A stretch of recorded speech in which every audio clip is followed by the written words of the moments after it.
Hello, my name is Mark, and we are here talking about Resident Evil 3 for GAMINGbible's Second Opinion. I'm here joined by Will McHugh. Hello, mate. How you doing?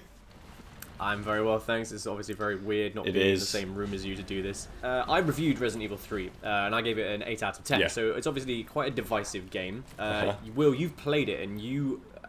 there's not that you don't agree, but there are a lot of things that you think different to what I said in the review, right? We're going to have quite a good dynamic because obviously you're a massive Resident Evil fan and have been for years, whereas my first Resident Evil game was Resident Evil 2 Remake. It took me about 6 hours or so. Yeah, I think I was about the same. So, as far as a modern day linear campaign is concerned, that is admittedly, I don't think there's any way of getting around the fact that that is on the short side. Yeah.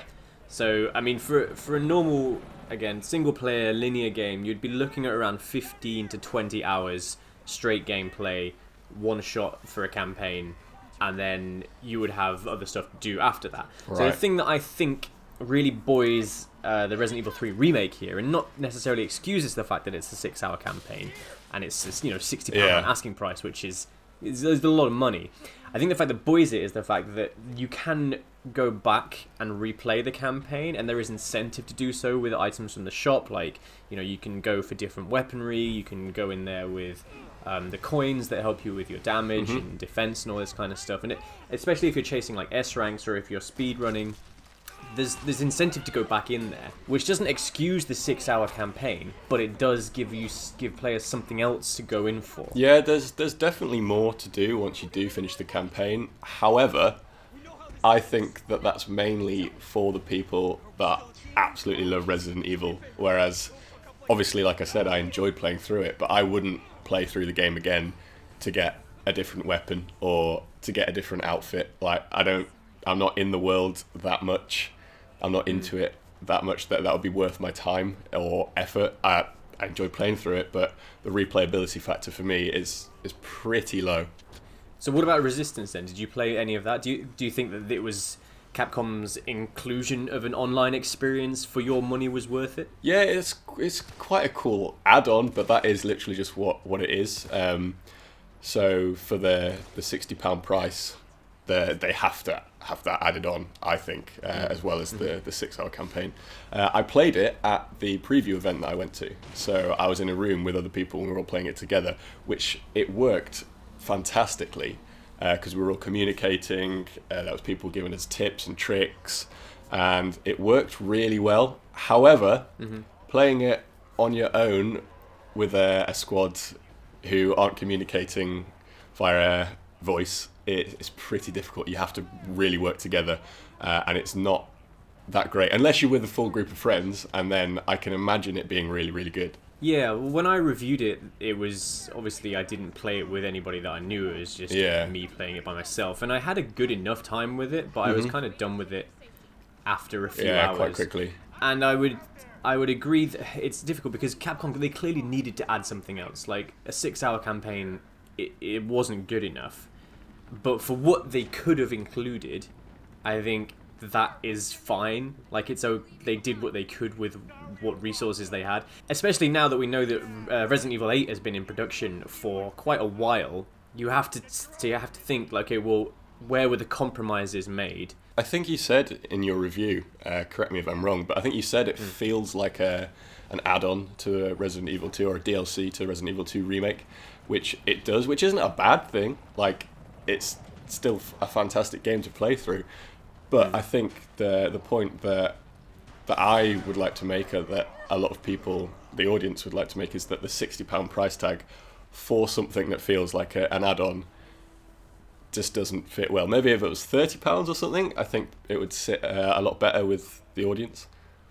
Yeah, and I think that's probably a point that I would concede and agree with you on, is that for £60 as an asking price, this doesn't feel like a £60 game, but it is a great experience nonetheless. Yeah, for sure it is. But I do concede that, it probably, for the price point, you expect it to be a bit more. Yeah, I edited for GAMINGbible last week a little graphical comparison of the remake compared to the original. And to do that, I looked at a long play video, which is the entire thing. And there were a couple of bits or scenes that I noticed, and I hadn't played it before. Like there was a big clock tower sequence where there's a puzzle, and I think if they added in a couple of those things, it may have added, I don't know, hour and a half, 2 hours onto it, which would have made it about a similar length to the Resident Evil 2 remake, 8 hours or something. And I think for me that would probably justify the price tag. But you know, they probably left it out for a reason. So I think that they should have made changes, but not necessarily cutting things, more to bring the story in line with modern expectations of a video game story. So it was the original story. It barely made sense in 1990. Really? Okay. 1998 or whatever it came out. Yeah. 99. So they had to cut a lot of things and make a lot of changes to bring it into the modern times. And I personally would rather that they made a more realistic, in quotation marks, horror experience or believable horror experience in line with today's standards, as opposed to just simply remastering. And again, we go back to that point that it's a remake, not a remaster. So I think that they had to make some concessions when it came to, you know, what story they told, and then I think that the story they told was coherent and was enjoyable from start to end. Yeah, that makes sense, and I would agree with you. It was enjoyable from start to end. I wanted to know what happened next as someone who didn't know the story, and I was satisfied all the way through the end. It was great.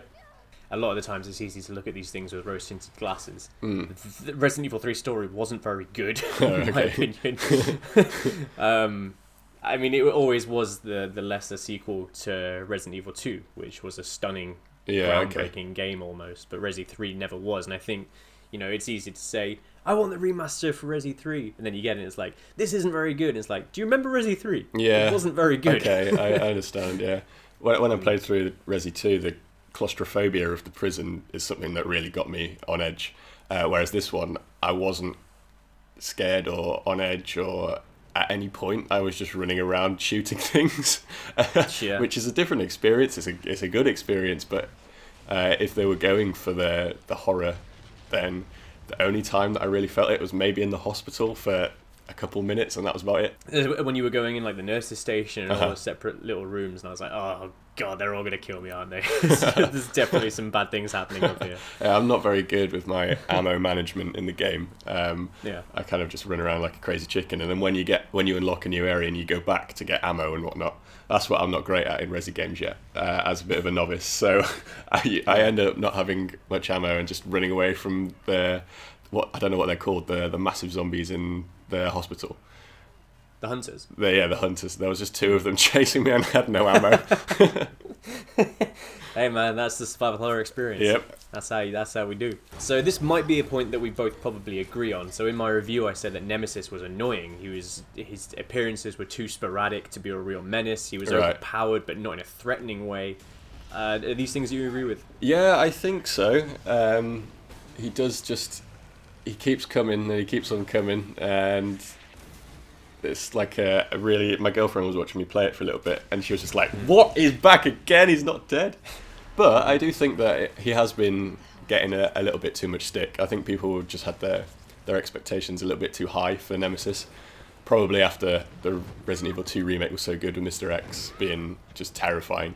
Saying that people are being a bit too harsh about Nemesis in this game really undersells the fact that he was hugely popular from the original games, and like he is almost synonymous with Resident Evil. Okay. Like him as a character is synonymous with Resident Evil as much as someone like Leon or Jill or Claire is. Right. Like you think Resident Evil, you think Nemesis because of that threat from the games. And to say that that people are judging him too harshly in this one, I don't think is fair. Simply because he has to be Nemesis. He's got to be terrifying the whole time. The first game was called Resident Evil 3 Nemesis, wasn't it? Right. So they have to get that right. And if the fans aren't happy with that, then that's the main thing, really. Exactly. Yeah. Okay. Well, yeah. Since you put it that way, I get it. Okay. Good. Well, I'm glad I managed to sway you on that one. So, was there anything that you really disagreed with in the review that I can have a chance to rebut or agree with you in any way? One thing that I found annoying playing the game was like the dodging movements. When the game was being built up, people were saying, "Oh, dodge! It's a new dodge move. It's brilliant." I couldn't work it properly. Whenever I tried to dodge, I just got eaten. So I ended up just not using it because it wasn't beneficial to me. It hindered me, if anything. Interesting. So it's not a disagreement here. It's just a difference of opinion with us.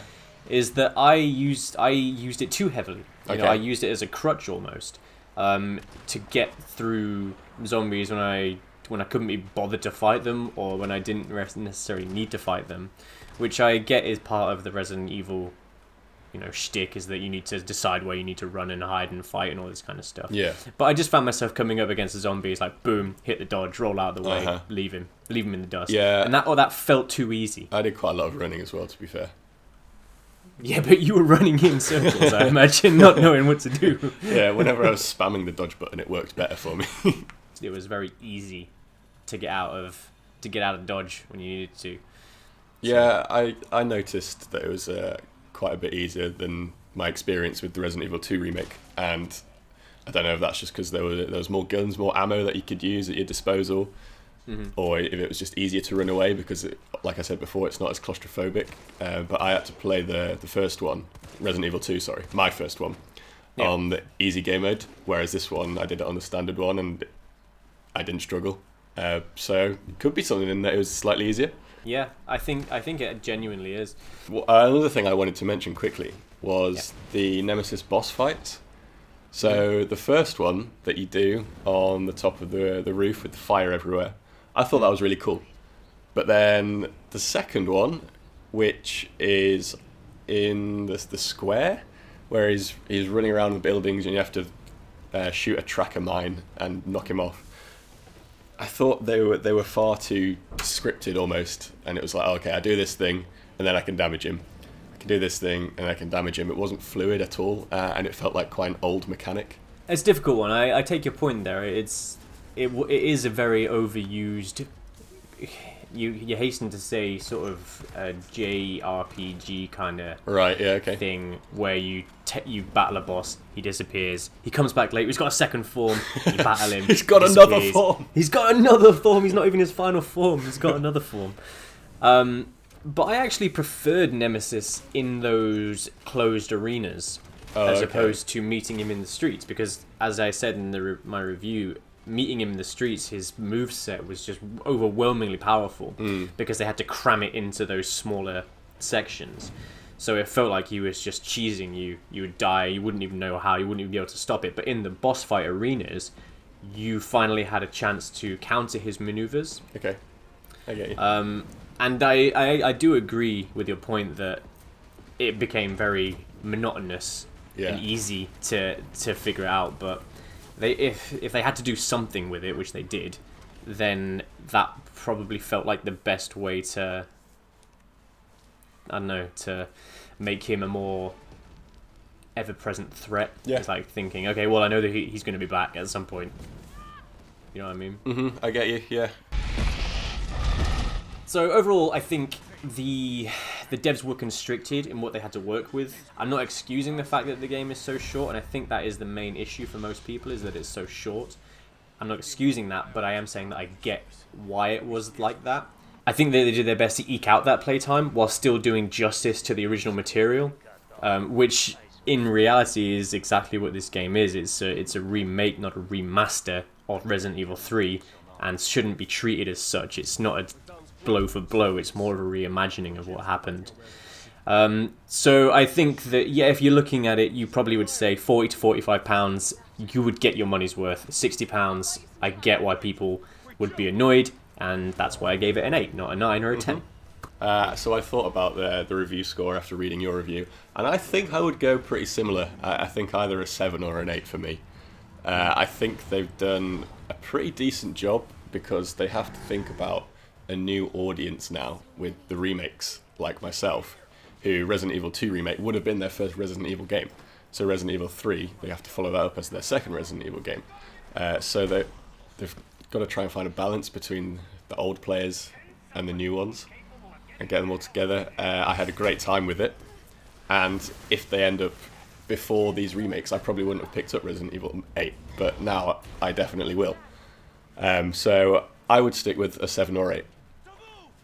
Cool. Yeah. All right, that's job done then. Thank you Yeah, very man. much, Will. All right. Hope everyone's doing well in isolation. Isolation.